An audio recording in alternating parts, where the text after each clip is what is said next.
오늘 시간에는 그럼에도 하루에 3번을 기도하더라는 제목으로 하나님 말씀 증거하도록 하겠습니다. 다니엘이 바벨론에 포로로 잡혀갔을 때 그 나이가 몇 살이었는지 혹시 기억이 나십니까? 10대 후반의 소년의 나이였습니다. 그렇다면 다니엘서 6장, 이제 오늘 본문 말씀이 될 때 다니엘의 나이가 대략 한 몇 살 정도 되는지 혹시 짐작하실 수 있겠습니까? 한 몇 살 정도 된 것 같으세요? 다니엘서 1장에서 다니엘의 나이가 10대 후반이었습니다. 이제 다니엘서 6장까지 왔습니다. 다니엘의 나이가 약 한 몇 살 정도 될까요? 좀 많이 됐습니다. 대략 80세 정도 됩니다. 그러니까 시간이 굉장히 지금 많이 흘러갔지요. 나라가 2번 바뀌었습니다. 바벨론이라고 하는 나라에서 메데바사라고 하는 나라로 바뀌었고, 왕도 바벨론 나라의 왕 느부갓네살 왕, 에월무로닥 왕, 네르갈살레셀 왕, 아바심 마르두크 왕, 나보니드스 왕, 벨사살 왕으로 바뀌었습니다. 성경에는 바벨론 왕에 2명만 나오죠. 느부갓네살 왕과 벨사살 왕만 나오는데 실제 역사에는요, 그 중간에 많은 왕들이 있었습니다. 그리고 이제 메데바사 나라의 다리오 왕까지 된 것입니다. 메데바사 제국은요, 당시에 이란, 이라크, 사우디아라비아, 요르단, 시리아, 이스라엘, 그리고 터키에 이르는 엄청난 대제국이었습니다. 그리고 나중에 메데바사 제국이 이제 페르시아 제국이 되지요. 다리오 왕이 넓은 자기의 나라를 통치하기 위해서 120명의 고관을 세우게 됩니다. 고위 공직자를 세우게 되는 거죠. 그리고 총리 3명을 세웁니다. 놀랍게도 그 총리 3명 중에 한 사람이 다니엘이 됩니다.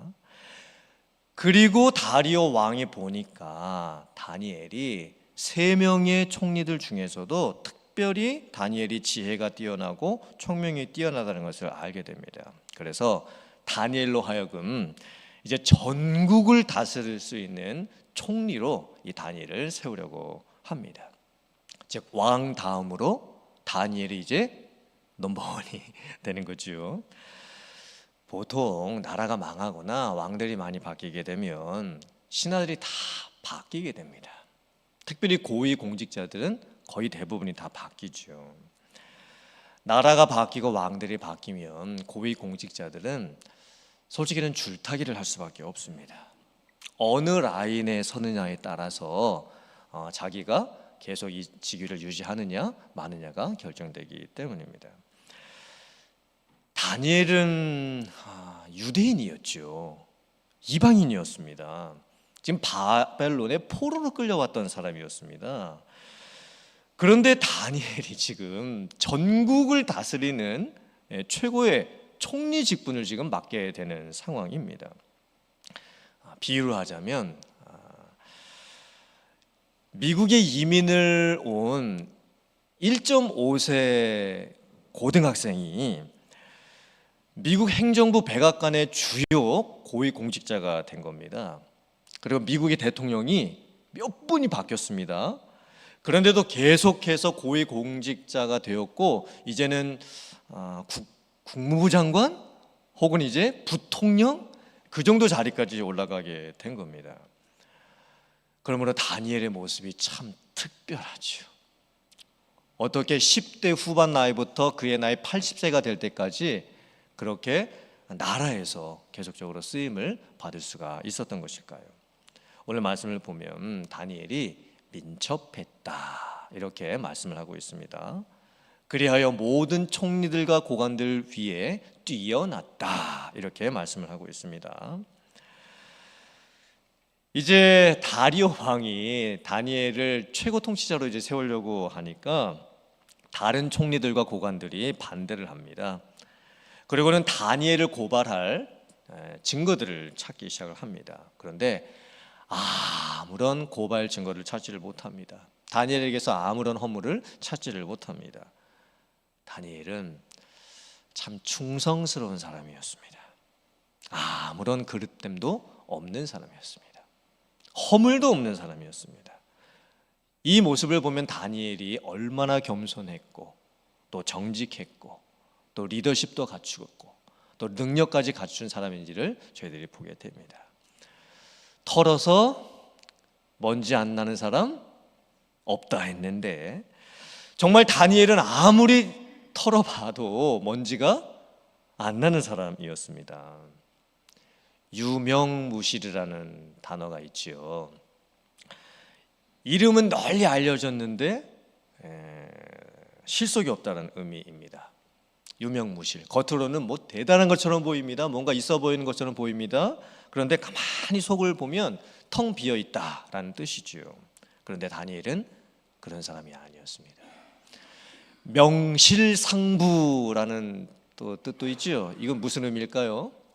이름과 실속이 서로 부합한다. 즉 알려진 것과 실제의 모습이 정말 똑같다. 그런 의미이겠지요. 다니엘이 꼭 이런 사람이었습니다. 명실상부한 사람이었죠. 그러므로 다니엘은 세상적인 그런 관점으로 봤을 때에 참 대단한 인물이었습니다. 뛰어난 리더였고 윤리적인 능력, 도덕적 능력, 리더십 능력이 탁월했던 사람이었습니다. 세상 현장에서 자기가 맡은 일을 정말 뛰어나게 감당을 했던 사람이었습니다. 그렇다면 다니엘이 세상에서 이렇게 쓰임받을 수 있었던 것이 단순히 어떤 지식이 많고 지혜가 있고 일 잘하고 윤리적으로 도덕적으로 흠이 없었기 때문이었을까요? 그렇지 않습니다. 다니엘에게는 더 중요한 모습이 하나가 있었습니다. 그것이 무엇이었을까요? 이 메대 바사 나라 총리와 고관들이 다니엘의 흠을 아무리 잡으려고 해도 잡을 수가 없게 되자 다니엘을 공경에 빠뜨릴 또 다른 악한 계략을 꾸미게 됩니다. 총리와 고관들이 다리오 왕을 찾아가서는 이제 30일 동안에 다리오 왕 이외에 어떤 신에게나 어떤 사람에게 무엇을 구하면 그 사람을 사자굴에 던져 넣으면 좋겠습니다 라고 하는 이런 건의를 하게 됩니다. 그리고 왕의 명령이 엄중하다는 것을 왕이 친히 도장을 찍어가지고 전국에 조서를 내려달라고 법령을 이렇게 공포해달라고 이제 부탁을 하게 됩니다. 다리오 왕이 가만히 생각을 해봤을 때 자기에게 손해되는 게 하나도 없으니까 그렇게 하겠다라고 이제 허락을 합니다. 그때 다니엘이 어떻게 했을까요? 법령에 왕의 도장이 찍힌 것을 알고서도 자기 집에 돌아가서는 윗방에 올라가서 전에 하던 대로 창문을 예루살렘을 향해서 열어놓고 하루에 3번씩 무릎을 꿇고 간절히 기도하며 하나님께 감사를 드립니다. 이 문장은 한 문장인데요, 참 여러 의미들이 이 한 문장에 담겨 있습니다. 첫째, 왕의 명령을 어기면 죽임을 당할 것을 알면서도 기도를 합니다. 이 모습이 무슨 모습일까요? 정면 대결이죠. 정면 돌파의 방법을 지금 선택을 하는 겁니다. 다니엘도 지금 다 알고 있습니다. 다른 총리들과 고관들이 자기를 시기하고 질투하고 있다는 것을 다 알고 있고 어떻게든 자기를 끌어내리려고 한다는 것을 다니엘도 잘 알고 있습니다. 사실 지금 다니엘이 처한 상황은요, 세상 정치의 소용돌이지요. 정치의 세계가 얼마나 무섭습니까? 서로 어떻게든 깎아내립니다. 그리고 다른 사람을 죽여서 자기가 올라서야 합니다. 그것이 정치의 세계지요. 그리고 어느 한 정책을 가지고서 서로 180도 다른 해석을 합니다. 왼쪽에 있는 분들과 오른쪽에 있는 분들, 이 레프트 윙에 계신 분들과 이 라이트 윙에 계신 분들이, 이 파란색 분들과 이 빨간색 분들이 어떻게 그 똑같은 모습을 가지고 그렇게 서로 다른 평가를 하는지 모르겠습니다. 그게 정치의 세계죠. 사실 다니엘 입장에서는요, 상대방이 정치적인 응수를 해오는 상황에서 똑같이 자기도 정치적인 응수를 할 수가 있었습니다. 다니엘에게도 충분히 그럴 정치적인 능력이 있었습니다. 근데 다니엘이 뭐를 할까요? 자기에게 있었던 모든 정치적인 능력을 다 내려놓고 뭘 합니까? 정면 대결의 방법이 뭡니까? 기도였습니다. 하나님께 나아가서 기도하는 방법을 선택을 한 거예요. 자기에게 있는 권력과 힘과 능력을 다 사용하지는 않고 하나님께 매달립니다. 하나님을 의지합니다. 이것이 다니엘에게 있었던 가장 참 위대한 모습이었습니다. 화면 보시고 역대하 20장 15절부터 17절의 말씀 같이 봉독해 보겠습니다. 시작. 야하시엘이 이르되 온 유다와 예루살렘 주민과 여호사밧 왕이여 들을지어다. 여호와께서 이같이 너희에게 말씀하시기를 너희는 이 큰 무리로 말미암아 두려워하거나 놀라지 말라. 이 전쟁은 너희에게 속한 것이 아니요 하나님께 속한 것이니라. 이 전쟁에는 너희가 싸울 것이 없나니 대열을 이루고 서서 너희와 함께한 여호와가 구원하는 것을 보라.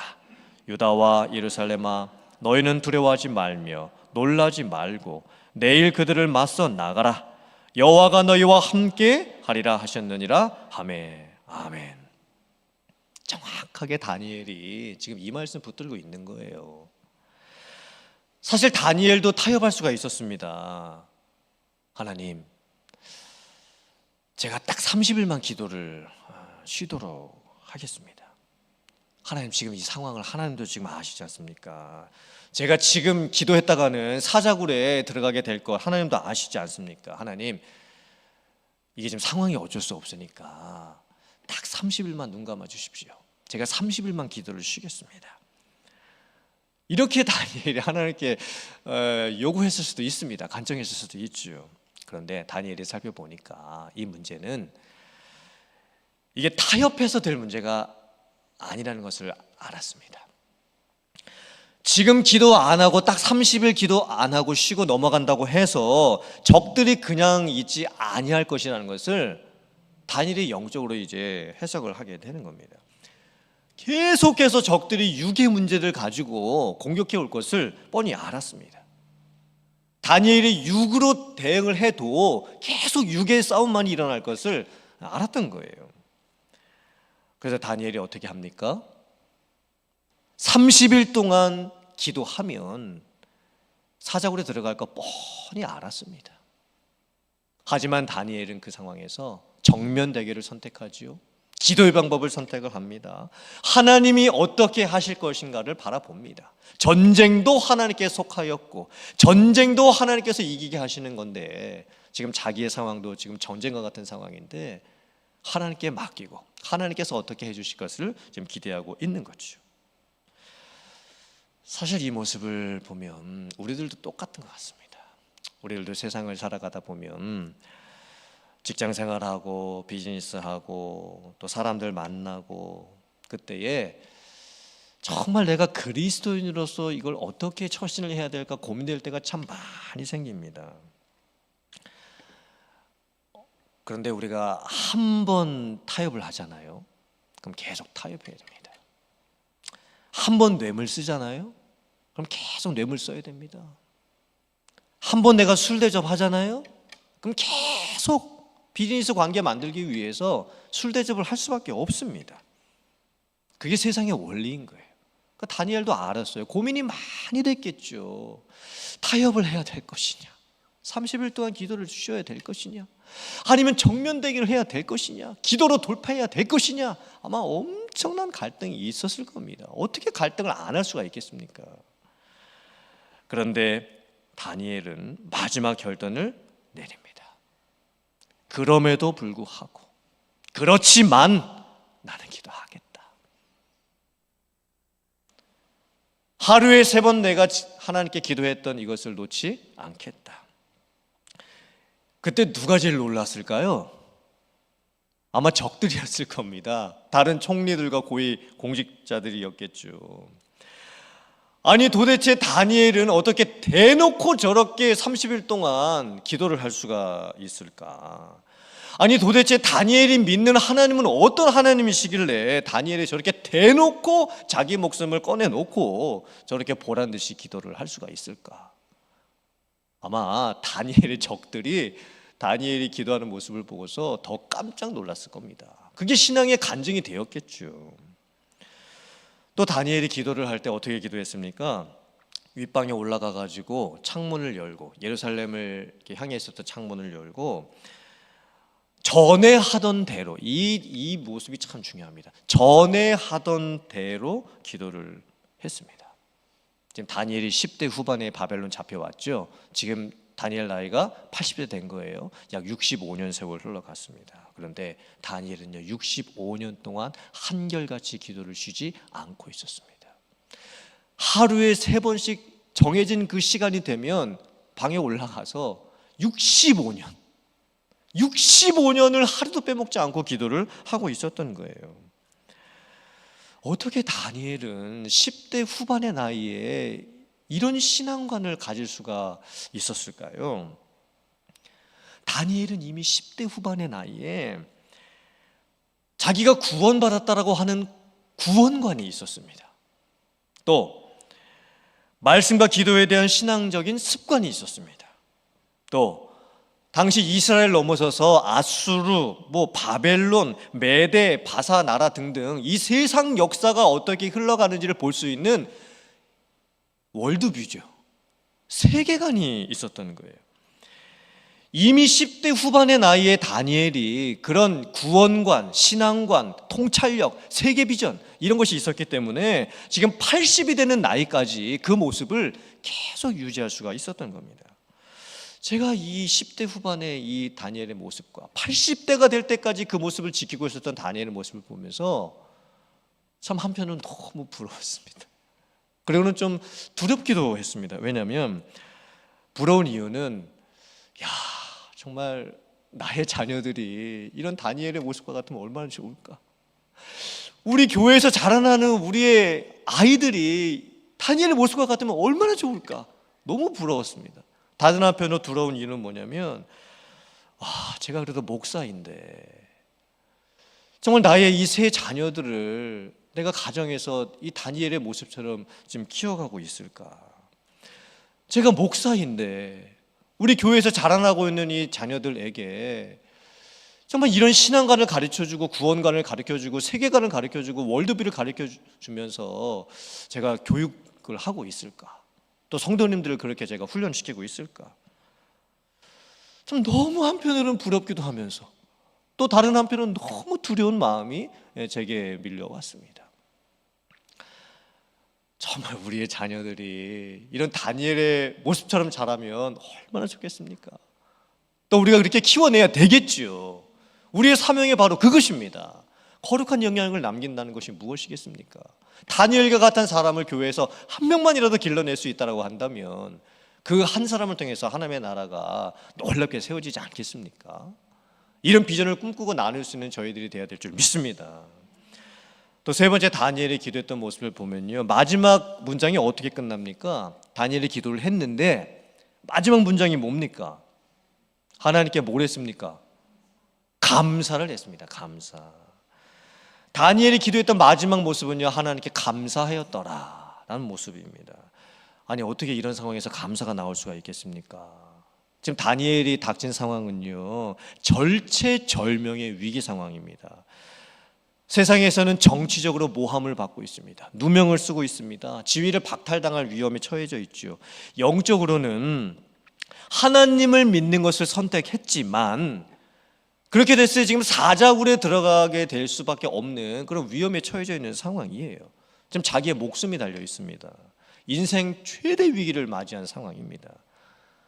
근데 어떻게 그런 상황에서 감사를 할 수가 있습니까? 기도하는 것까지는 이해가 됩니다. 할 수 있다 생각할 수 있습니다. 근데 기도의 마지막 결론 부분은요, 감사하였더라입니다. 참 놀라운 모습이죠. 다니엘의 세 친구가 풀무불에 이제 들어가게 됐을 때, 그 위험에 처했을 때 다니엘의 세 친구가 무슨 신앙 고백했었죠? 그리 아니하실지라도 고백했습니다. 지금 다니엘도 똑같았습니다. 이제 다니엘은 사자굴에 들어가야 됩니다. 그런데 다니엘도 예전에 자기의 세 친구들이 고백했던 이 고백을 똑같이 하고 있는 거예요. 그리 아니하실지라도 나는 감사한다. 그래서 감사, 그러므로 감사. 이 감사는요, 결과가 나타난 후에 하는 감사입니다. 그죠? 하지만 그럼에도 불구하고 감사, 그렇지만 감사, 이것은 어느 상황에서 하는 감사입니까? 결과가 나타나기 전에 하는 감사이죠. 지금 우리들의 상황을 보았을 때도 내 몸이 아픕니다. 일이 잘 안 됩니다.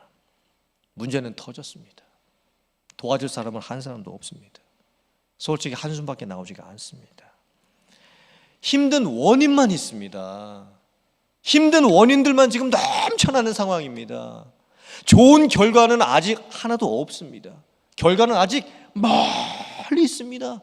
그 결과가 도대체 언제 나에게 올지도 지금 나는 모르는 상황입니다. 그런데 그 상황에서 감사할 수 있는 것, 그것이 바로 능력인 줄 믿습니다.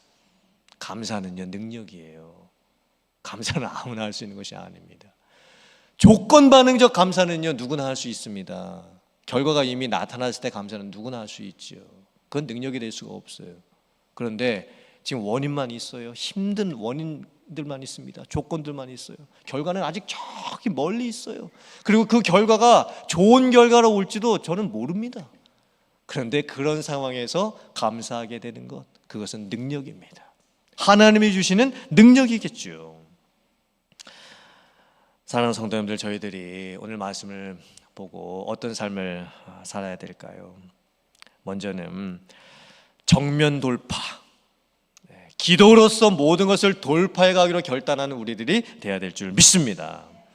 그리고 도덕적인 신실함, 영적인 신실함, 세상 가운데서도 쓰임받을 수 있는, 다니엘이 10대 후반의 나이부터 지켰던 하나님 앞에서의 그 영적인 모습을 80대까지 지켜갔던 그 모습, 그리고 영향력을 끼쳐가는 이런 모습, 이 모습이 우리들의 모습이 될 줄 믿습니다.